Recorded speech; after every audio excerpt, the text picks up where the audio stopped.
feel every beat of your heart through episode 25, where anxiety, love, and hope intersect, creating a story not only about recovery, but also about emotional moments.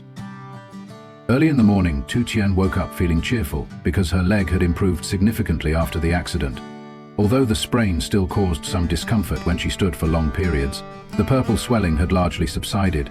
She tested her movement with a few tentative steps, slowly walking around the house to reacquaint herself with her daily routine. Finding everything peaceful, Tu Tien decided to make use of her time for some light chores. She washed the leftover dishes from last night, carefully drying and neatly arranging them on the rack. Then, she gathered a basin and washed a few sets of dusty clothes, soaking them in soapy water while idly humming a few tunes. These small tasks, though trivial, helped her feel less idle and gradually restored her spirits after days of convalescence. Once finished, Tu Tien started a fire to cook rice. Using a bit of the dry firewood left in the corner of the kitchen, she skillfully stoked the flames so they wouldn't burn too fiercely. She then swept the house and the yard and even mixed some bran with the greens to feed the chickens in the backyard. The little chicks scampered about, eagerly pecking at the scattered grains, which made her laugh with delight. Sitting down and stretching her legs to ease the fatigue, she thought to herself, "This is so much better. If I keep at it for a few more days, I'll be fully recovered." Meanwhile, on the other side of the city, Jack was busy discussing details with his construction crew about installing a glass canopy to cover the car park at his house. Since yesterday, he had been reviewing several design samples and had finally decided on a style with a metal frame, divided into 3 circular sections, to give it a modern accent. He explained to the lead worker, "We must ensure both safety and quality because a glass canopy can shatter if substandard materials are used or if it's installed incorrectly. Carefully check the load capacity and plan the drainage system for rainwater." The team nodded in agreement and quickly coordinated on the timeline and construction methods. Jack added, "Since the installation area is near the vehicle entrance, make sure to put up temporary barriers so no one inadvertently wanders into the danger zone." After everyone had understood the requirements, Jack reviewed the final design. Seeing that all the specifications were in order, he gave the green light to start construction later that afternoon. Before leaving the site, he called Tu Tien to make sure she wasn't overexerting herself. Hearing her cheerful update that her leg was feeling better, Jack felt relieved. He planned to visit the farm later that evening, bringing along some nourishing treats for her.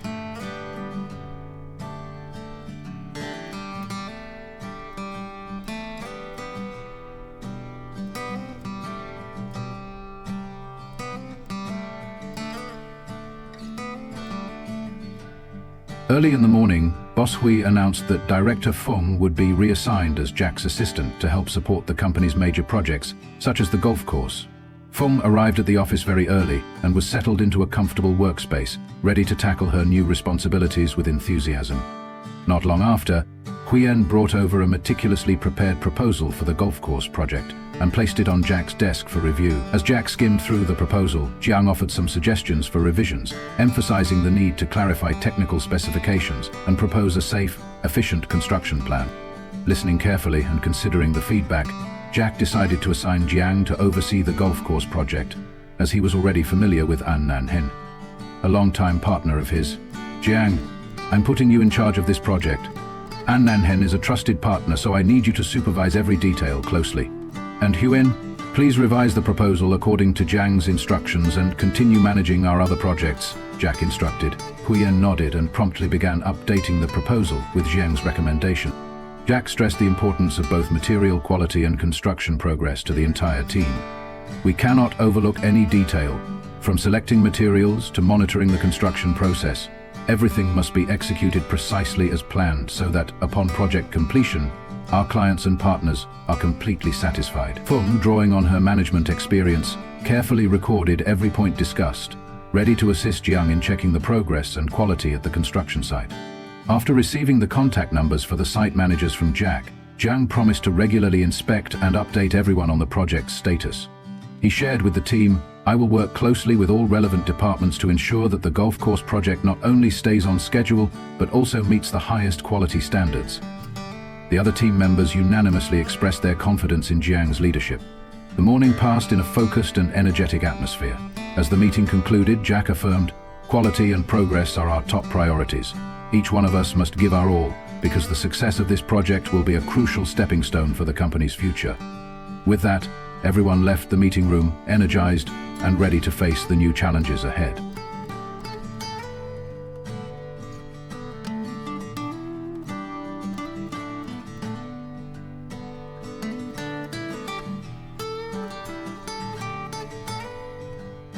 While out visiting an acquaintance, Jack's mother was driving along when she came across a distressing scene. A young woman lying on the roadside, clearly in agony from a leg injury, after being hit by a motorcycle rider who had then fled the scene. Noticing that no one was around to help, she immediately ordered her driver to stop and quickly lifted the girl into the car to take her to the hospital. As she assisted, her eyes caught a glimpse of a passerby whose appearance reminded her of Yn, Jack's new secretary. But she couldn't be sure and made a mental note to ask about it later. The injured girl, in obvious pain, managed to cry out her thanks for being rescued in time. At that same time, Jack was at Tu Tien's farm, carrying a new wooden crutch and a pigeon coop he had arranged to be built by his workers. Seeing that Tu Tien was still having difficulty walking, he suggested, "Try using this crutch to take some pressure off your leg, so you don't have to rely on that makeshift cane like before."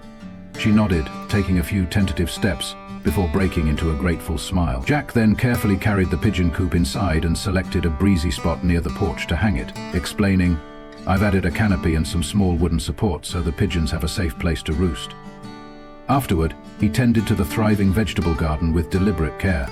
That afternoon, Tu Tien busied herself in the kitchen, baking a simple batch of banana bread with the intention of inviting Jack over.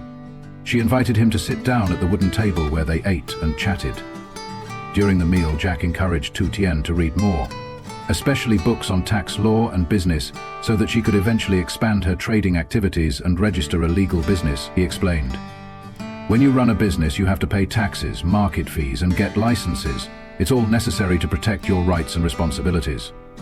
Although still unfamiliar with the subject, Tu Tien listened intently, taking careful notes on the basics.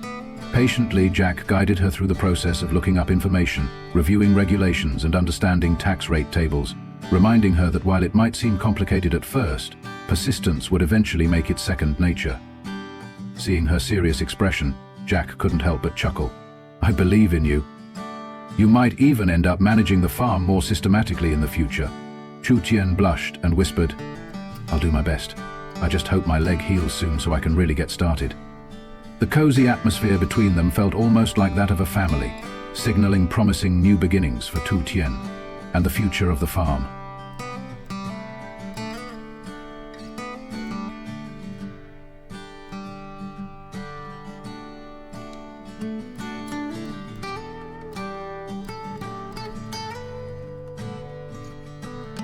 At a small drink shop that afternoon, Phuc sat with a look of burning resentment as she spoke with the young man who had previously been involved in her scheme against Tu Tien.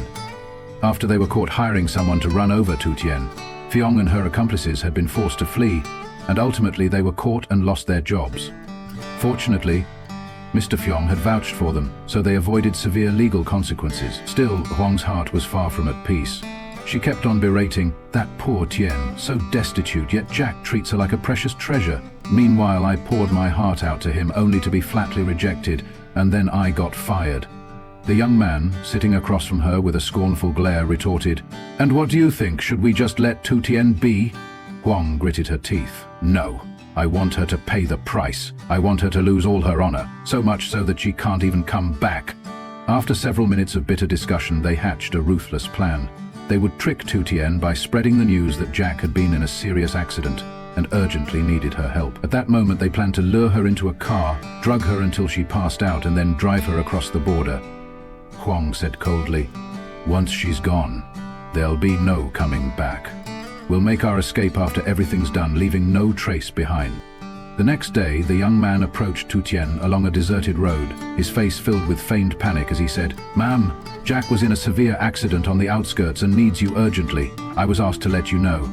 Hearing this, Tu Tien's expression turned grim with worry, and before she could fully process what was happening, she hurriedly followed him. He led her to a car that was already parked, where Huang was waiting inside. As soon as Tu Tien stepped in, she sensed something was off.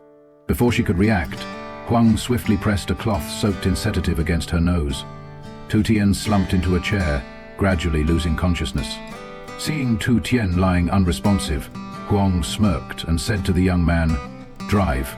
Faster, the sooner we can leave before anyone notices."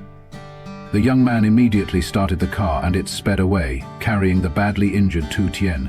Huang and her accomplices believed their dark plan had succeeded in its first phase, setting the stage for a series of dangerous days for Tu Tien. They were convinced that with this scheme, Tu Tien would have no way to fight for any affection or privileges alongside Jack.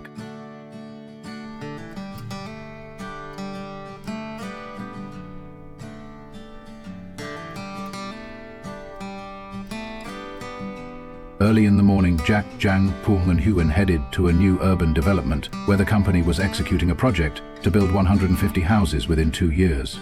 Recently, consecutive storms had slowed down progress considerably. As they walked through rows of partially constructed homes, Jack pointed to piles of disorganized materials and said, "We need to hire more workers to speed up the progress. At the same time, we must organize the materials properly to prevent the rain from damaging them." Jiang, who was still new and a bit unsure, eagerly absorbed everyone's suggestions.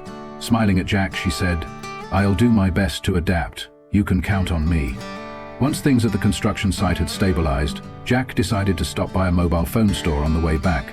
He chose an Oppo priced at 4 million VND, intending to gift it to Tu Tien, since he knew she had been using an old, malfunctioning phone. After making the purchase, he smiled in satisfaction and remarked, "This will definitely help her stay connected, especially when her leg is still in pain and she needs to call for assistance." That evening, Jack drove back to the farm with the new phone and some delicious food. However, as soon as he stepped into the yard, he was struck by an unusual silence. The house door stood ajar, and the bowl of noodle soup was still on the table, untouched. More concerning, the wooden crutch that Tu Tien relied on was left undisturbed in a corner, even though her leg hadn't fully healed. An unsettling feeling told him that something was wrong. He called out loudly, "Tu Tien, are you in the house?" but received no response. He ran around the garden, checked the chicken coop and every nook, yet there was no sign of her. Panicked, Jack pulled out his phone and called his mother. "Mum, has Tu Tien been to your place?" His mother replied, "No, dear, I haven't seen her here all day." The more he heard, the more anxious he became. He frantically reached out to several acquaintances, but no one knew where Tu Tien was. The untouched crutch, the still-filled bowl, every sign indicated that she had vanished suddenly. Standing in the empty house, Jack gripped the box containing the phone he had bought for Tu Tien, his heart pounding furiously. He murmured to himself, "She can't possibly wander off in this condition. Something must be terribly wrong." Determined not to delay any longer, Jack immediately mobilized a few trusted friends to search every possible location. Even though dusk was falling, he drove along familiar roads, desperately hoping to catch sight of Tu Tien somewhere. Inside, his heart churned with both anger and fear. He only prayed that she would be safe before anything truly dreadful happened.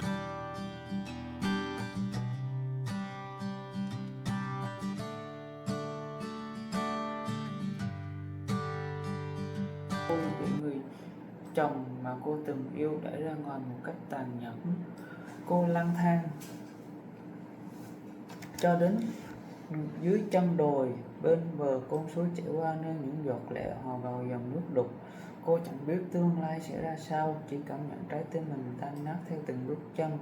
Giữa lúc đất chìm vào nỗi buồn, tiếng chân xào xạc, lào xạo trên nền cỏ khô làm Tự Tiên ngẩng đầu. Trước mắt cô là một người đàn ông lớn tuổi, một người dân trong làng với ánh mắt đầy thương cảm. Ông không nói nhiều mà chỉ lặng lẽ quan sát cô tiều tụy, như hiểu được nỗi lòng mà cô đang gánh chịu. Sau một hồi trầm tư, ông nhẹ nhàng nói, "Cô gái, có chuyện gì vậy? Sao cô khóc ở đây?" Lời nói ấm áp đấy như thắp lên tia hy vọng khiến Tự Tiên gật đầu và đi theo ông. Người đàn ông dẫn cô đến gặp trưởng thôn, người đứng đầu làng với tấm lòng nhân hậu. Tại nhà trưởng thôn, ánh mắt thông cảm của ông dường như xoa dịu phần nào nỗi buồn của cô. Hiểu rõ số phận con dâu bị nhà chồng đối xử bất công, trưởng thôn quyết định